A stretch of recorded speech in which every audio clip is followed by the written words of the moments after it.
اللہ تعالیٰ کے بابرکت نام سے ابتدا ہے جو دلوں کے رازوں سے خوب واقف ہے۔ السلام علیکم دوستو، welcome on S G A stories. دوستو، علامہ ابن جوزی رحمۃ اللہ علیہ اپنی کتاب میں لکھتے ہیں، ابن نجی نے ایک با اعتماد دوست کا واقعہ کچھ یوں بیان کیا ہے کہ ایک رات میں نے خواب میں دیکھا کہ میرے گھر کے قریب جو قبرستان ہے، اس قبرستان کے سارے مردے اپنی اپنی قبروں سے نکلے ہیں اور ایک جگہ پر اکٹھے ہو رہے ہیں، حتیٰ کہ تمام اہل قبور ایک جگہ اکٹھے ہو گئے۔ پھر انہوں نے گریوزاری شروع کر دی اور گڑ گڑا کر دربار الہی میں دعا کرنے لگے، یا اللہ، فلاں عورت جو آج صبح مر گئی ہے وہ ہمارے قبرستان میں دفن نہ ہو، اے اللہ ہمیں اس سے بچا لے۔ یہ گریوزاری سن کر میں نے ایک مردے سے پوچھا، بتاؤ تو صحیح ماجرا کیا ہے؟ تم آخر یہ دعا کیوں مانگ رہے ہو؟ وہ مجھ سے کہنے لگا، جو عورت آج مری ہے وہ جہنمی عورت ہے۔ اگر یہ ہمارے قبرستان میں دفن کر دی گئی تو ہمیں اس کا عذاب دیکھنے میں بہت تکلیف ہوگی، اس لیے ہم رو رو کر اللہ تعالیٰ سے دعا کر رہے ہیں۔ یہ سن کر میں پریشان ہو گیا اور سخت پریشانی میں مبتلا ہو گیا۔ صبح ہوئی تو قبرستان کی طرف آ نکلا اور دیکھا کہ گورکن قبر کھود چکے ہیں۔ میں نے ان سے پوچھا کہ یہ کس لیے بنائی گئی ہے؟ گورکنوں نے مجھے بتایا کہ ایک مالدار تاجر کی بیوی آج فوت ہوئی ہے، یہ قبر اسی کے لیے کھدوائی گئی ہے۔ میں نے اپنا تمام رات والا منظر ان کو بیان کر دیا۔ گورکن نے واقعہ سن کر قبر بند کر دی۔ اب میں انتظار کرنے لگا کہ کیا ہوتا ہے۔ تھوڑی دیر گزری تو میں نے دیکھا کہ چند آدمی آئے اور گورکنوں سے پوچھنے لگے، قبر تیار ہوئی ہے؟ گورکنوں نے جواب دیا، یہاں قبر نہیں بن سکتی کیونکہ نیچے کیچڑ ہے۔ وہ آدمی یہ سن کر دوسرے ڈیرے پر چلے گئے۔ چونکہ وہاں بھی خبر پہنچ چکی تھی، اس لیے انہوں نے بھی قبر کھودنے سے انکار کر دیا۔ پھر وہاں سے وہ آدمی کسی دوسرے قبرستان میں گئے اور وہاں قبر بنوائی۔ پھر وہ بیان کرتے ہیں کہ میں جنازے کی آمد کا انتظار کرنے لگا، پھر اچانک شور اٹھنے لگا کہ جنازہ آ رہا ہے۔ میں بھی جنازے کے ساتھ ساتھ ہو لیا۔ جنازے کے ساتھ ایک جم غفیر تھا، کیونکہ ایک مالدار تاجر کی بیوی فوت ہوئی تھی۔ میں نے جنازے کے پیچھے ایک خوبرو نوجوان کو دیکھا۔ میرے پوچھنے پر مجھے بتایا گیا کہ یہ اس عورت کا بیٹا ہے جو آج فوت ہوئی ہے۔ اس سے اور اس کے باپ سے تعزیت کی جا رہی تھی۔ جب میت کو دفن کر دیا گیا تو میں ان دونوں کے قریب گیا اور کہا، میں نے رات کو ایک خواب دیکھا ہے، اگر اجازت ہو تو میں وہ بیان کر دوں۔ یہ سن کر باپ یعنی مرنے والی کے شوہر نے مجھے کہا، مجھے خواب سننے کی ضرورت نہیں۔ لیکن لڑکا کہنے لگا، حضور مجھے سنائیے، میں آپ کے خواب میں دلچسپی رکھتا ہوں۔ میں اسے اکیلے میں لے گیا اور خواب بیان کر دیا۔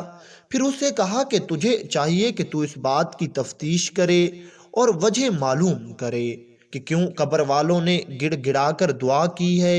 اس نوجوان نے کہا، اور تو مجھے کچھ معلوم نہیں ہے، ہاں مگر اتنا جانتا ہوں کہ میری ماں شراب نوشی بھی کرتی تھی اور گانے بھی سنتی تھی، نیز دیگر عورتوں پر بہتان لگانا اس کی عادت تھی، مگر یہ افعال اتنے سنگین نہیں کہ یہاں تک بات پہنچ جائے کہ مردے بھی یہ دعائیں کریں، یہ ہم میں دفن نہ ہو۔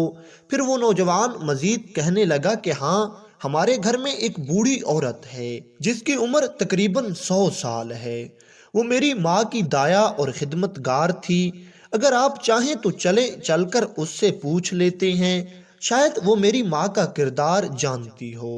پھر ہم دونوں اس نوجوان کے گھر گئے۔ اس نوجوان نے مجھے ایک کمرے میں ایک بالا خاتون سے ملوایا۔ اس نوجوان نے بڑھیا کو میری طرف متوجہ کیا۔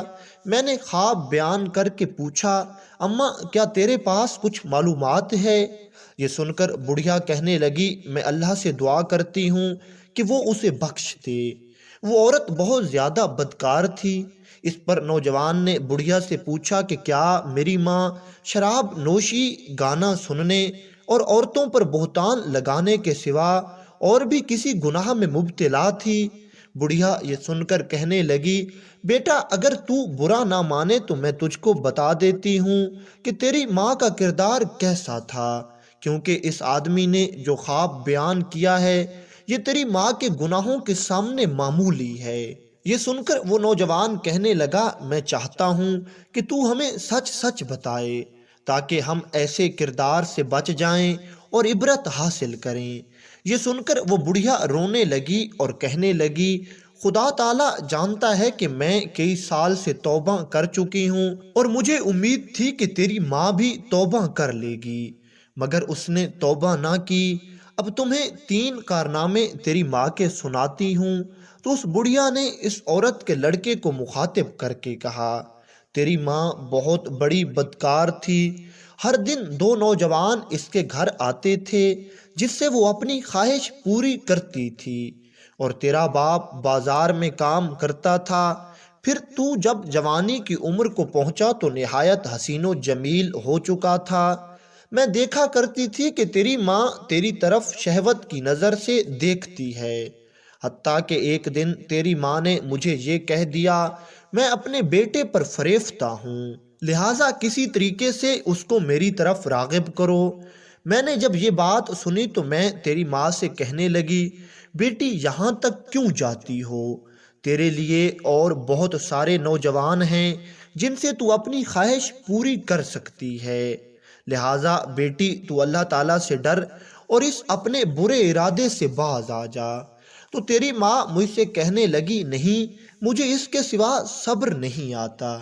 تو میں نے تیری ماں سے پوچھا، تو اپنے اس برے مقصد میں کیسے کامیاب ہو سکتی ہے، حالانکہ تو خام خواہ بدنام ہوگی، لہٰذا خدا کے لیے اس ارادے سے باز آ جا۔ تو تیری ماں نے مجھ سے کہا، اماں تو میری مدد کرے تو میں کامیاب ہو سکتی ہوں۔ یہ سن کر میں حیران رہ گئی اور پوچھنے لگی، بھلا میں تیری کیسے مدد کر سکتی ہوں؟ تو تیری ماں نے کہا کہ فلاں گلی کے مکان میں ایک عرضی نویس ہے، وہ خط لکھ کر مردوں کو عورتوں سے ملاپ کراتا ہے اور اس کام کی اجرت لیتا ہے۔ تو اس کو کہہ دے کہ وہ میرے بیٹے کو تحریر لکھے اور نام لیے بغیر کہے کہ ایک دوشیزہ تجھ سے عشق کی حد تک محبت کرتی ہے، وہ تجھ سے فلاں جگہ فلاں وقت ملاپ چاہتی ہے۔ اس بوڑھی عورت نے کہا کہ میں نے ایسا ہی کیا، اور جب تجھے میں نے وہ خط دیا تو تو بھی فریفتہ ہو گیا اور تو نے لکھ دیا کہ مجھے منظور ہے، فلاں وقت میں آ جاؤں گا۔